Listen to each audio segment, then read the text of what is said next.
So guys, welcome back Skate Pinoy. Syempre support tayo sa mga LGBT skateboarding yan. May dalawang bakla dito na naglalaban, isang machong bakla at isang saktuhang bakla lang. Tignan natin kung sino ang mananalo sa kanila guys. Yung mas macho yata, yung mas magaling machong bakla. At ayun, hindi kaya ng isang bakla yung triple flip. Oy, itong machong bakla napakagaling. Oy, solid. Ang mananalo dito guys, ang pinakabaklang skater sa lugar na to. So yan, ikaw, pare lang ng katawan mo pero bakla ka, pero solid support sa'yo guys. Uy, ang galing ng machong bakla, ha ha ha ha. Yung isang bakla parang mahinang klase. Oh, ang hina mo, mahinang bakla ka.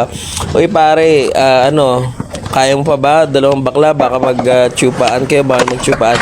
Uy, nako, yung nabagok yung machong bakla natin. Tayo na guys, yung titi mo baka mabali. Uy, mahina talaga yung magong bakla.